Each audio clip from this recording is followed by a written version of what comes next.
Shalom, this is the 7th YouTube on Russia versus the Ukraine.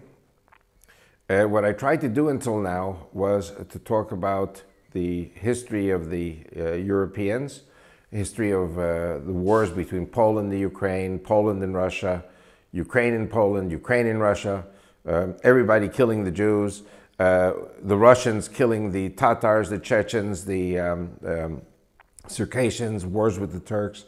What I want to do now is I want to go to the next level and talk about what many call the one world government, and what is the constellation now of struggle between the Russians, the East, and the Europeans, the Americans, and the West.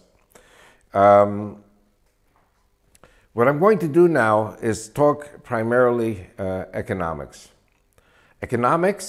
and demography. Now, for the last 25 years, I've been traveling all over the world to speak about the threat of Islam. But of course, it's understandable that wherever I go, people come up to me with new ideas, things that are not specifically connected to Islam, but are global in their impact. And I try to see the interrelationship between all these different ideologies and what is happening in the Middle East, what is happening in Moscow, what is happening in Washington. And I work a lot with different types of, how shall I say, good Christian people in the United States, people who do not want to hear about what is known as the Illuminati or the one world government or international capitalism or mammon, money, and they want to hear about holy things. But unfortunately, the world runs on money, the world runs on economics, and if you don't look a few steps ahead, if you stay trapped in the old way of thinking, you fall behind. There is something being discussed in America called NAFTA. Why is NAFTA important? And I'm not saying that I support NAFTA, I'm just saying I'm trying to understand the reasoning behind those people who support NAFTA. And there are, of course, good points to NAFTA. Now, for those of you who know the history of Europe, Europe was a crazy place for centuries. Everybody was killing everyone. The Russians were fighting the East, the Russians were fighting the West, the Germans were fighting the Russians. The Germans were fighting the French were fighting the British, the French were fighting the Spanish. Everybody was fighting everybody, and there were wars of Reformation. For centuries, white European Christians were slaughtering each other in what some seemed to be just complete madness. After World War II, the Europeans, to their credit, came up with this new ideology that it's called postmodern, and they were saying, you know what, we're not going to kill each other anymore. This is crazy. And at first, they came up with this organization called Benelux, which was Belgium, Netherlands, and Luxembourg, 3 little countries, all connected together. And they decided to abandon all of their import taxes and little things. You went from Holland to Belgium, a little country, you had to change currency. If you were driving across Europe, you had to have 10 different currencies to go to 10 different countries. And Benelux eventually became the European Union. Today, you can drive throughout the European Union and you don't have to stop at customs anymore and passport control. And the European Union today has become a population block of 350 million people. Now, we're going to come back to the Europeans in a moment. The United States is about 307 million people, and obviously 307 million people is less than 350 million of the Europeans. So the Americans and the Canadians, who are 50 million, and approximately, and the Mexicans, who are about 150 million, approximately. If you merge Mexico, Canada, and the US, you now have a population demographic block of 500 million people, 500 million. Which means instead of being outnumbered by the Europeans, America, with its 2 neighbors and allies, now outnumbers the Europeans. Are you with me? So we're talking about 500 million North Americans versus 350 million Europeans. Okay. Now, We're going to get to Russia in a moment because all of this interconnects. Today, there is a country that everyone knows about. It's called Turkey. It used to be called Anatolia.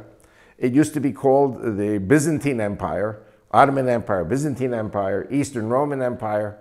Of course, there are virtually no more Christians in Turkey. They've been annihilated. They've been ethnically cleansed by the Muslims. Turkey today is a country of 70 million people, 70 million primarily Muslims. I was in Athens, Greece, and I spoke to a Greek group there a few times.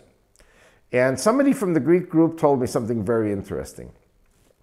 He said to me, in 1923, there was a catastrophic war between the Greeks and the Turks. At that time, Greece was 10 million people, and Turkey was 10 million people. And basically, the Greeks lost the war. The Greeks had to evacuate all the Greek people living in what is today Turkey, in Anatolia.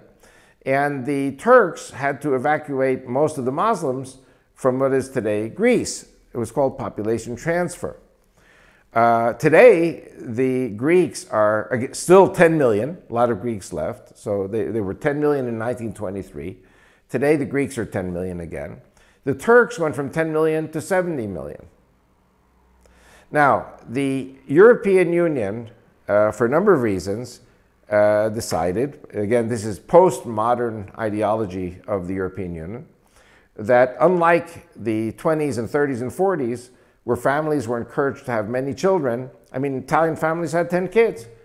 Catholics are known to have a lot of kids, praise God. It's a good thing to have kids. God told us to have kids. Today, Italy has a population rate of growth of 1.3%, which means that Italy is losing its population. France, Germany, England, all these countries, all these European countries are not reproducing. And I have a very dear friend in Basel in Switzerland who said to me that the Europeans have aborted 50 million babies. In response, God has rewarded the Europeans with 50 million Muslims, because if you don't have people working in Europe, you have to bring in people. So the European Union, for a number of reasons, including the 1973 war with Israel, brought in tens of millions of Muslims from Morocco, Algeria, Tunisia, Libya, and also from Turkey and the Balkans.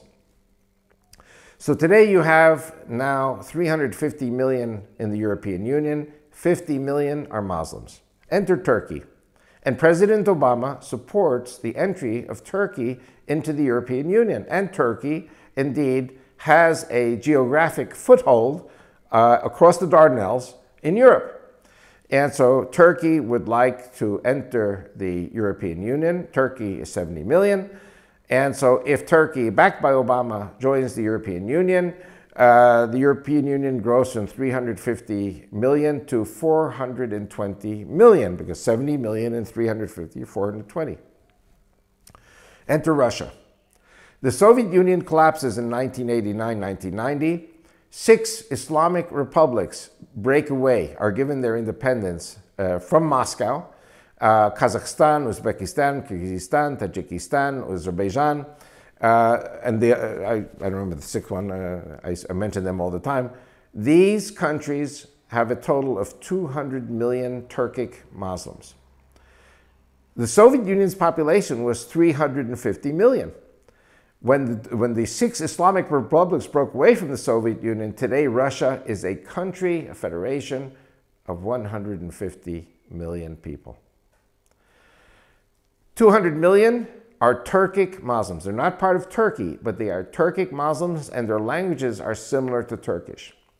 If you go to Ankara or to Istanbul or any place in Turkey, and you go to any government building or any school, the maps on the wall show the Turkish state as painted in red, as well as all of the 6 republics that broke away from the Soviet Union.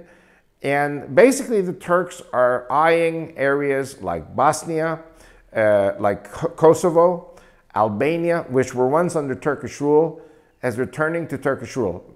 Another country we should look carefully at is Macedonia, which is 40% Muslim, 40% Albanian, And all of these are a land bridge from Turkey across to the Adriatic. You also have a very big Muslim population in Bulgaria. So the Turks are eyeing the reconquest of Bulgaria. So if these people total 200 million, in addition to the 70 million Turks, you're talking now about 270 million people joining the European Union. The Turkish government has done what the Jewish-Israeli government has done for the Jews, that any Jew who moves to Israel is entitled automatically to an Israeli passport, and so any Turkic Muslim from Kazakhstan, Uzbekistan, etc., is entitled to a Turkish passport. Which means if Turkey joins the European Union, you have an automatic avalanche of 270 million potential European passport holders, plus the 50 million that are there. So you're talking about 320 million Muslims in the European Union as opposed to 300 million non-Muslims, meaning the moment Turkey joins the European Union becomes a Muslim entity. And so you will have now 620 million in the European Union. You have NAFTA. NAFTA will give America, Canada, and Mexico 500 million.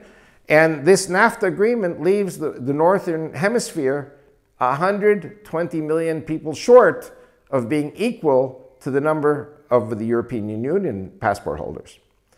How will America reach another 120 million people? And the answer is simple. You, as Americans, those of you who are Americans watching this, will bring 120 million Muslims, primarily Arabs, from the Arab Spring countries that are now collapsing economically into the United States, Canada, Mexico, and Europe. And what is going to happen is this is going to be the numerical equalizer so that the northern union of US, Canada, and Mexico will come close, will be pretty much equal numerically to the European Union. Okay. We have just 2-3 minutes left, and I want to talk back about Russia. Russia today is 150 million, but they have about 8 to 10 million Russians in Ukraine. The Russian government wants these people and their lands and their factories in eastern Ukraine returned to Russia. Odessa, in addition to Crimea, is another city that Russia wants. Crimea is not a city. Crimea is a peninsula with a number of cities. But Odessa is a very important strategic city, and only a few miles away is what is known as the border of Transnistria, which is a Russian breakaway province of Moldova, which is really a Romanian-speaking part of the former Soviet Union.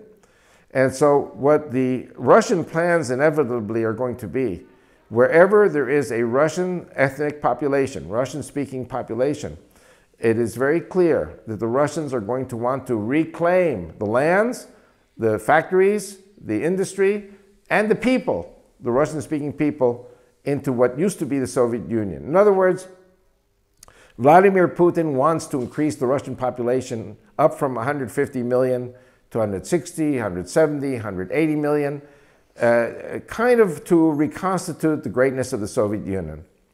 The problem with all of this is that the world now is divided into two. You have the universalists and you have the nationalists. The universalists are the Americans and the Europeans, the Protestants and the Catholics together, versus the Eastern European, Eastern Orthodox Church. The Russian government is nationalist, and the universalist one world government ideology is anti-nationalist. And so this is going to be a very important struggle, imbroglio, to see who wins in this. And I have a feeling, as we have been seeing from recent days, that Vladimir Putin has pulled back, he claims he has pulled back troops from the Ukrainian border, but this is far from over. And what I predict is that we're going to see, of course, Russian volunteers, not in uniform, being sent into all these areas to prepare these, in the big chaos that you have in the Ukraine and other places, prepare these places to be returned to Russia one way or another, probably in democratic means, by democratic elections. It's something we have to watch very carefully. And of course, how does this relate to Israel? Well, Israel today is a semi-nationalist country. under a semi-nationalist Likud party. And the question is, will Israel's sovereignty, like Russia's sovereignty, be overruled by the universalist one world government?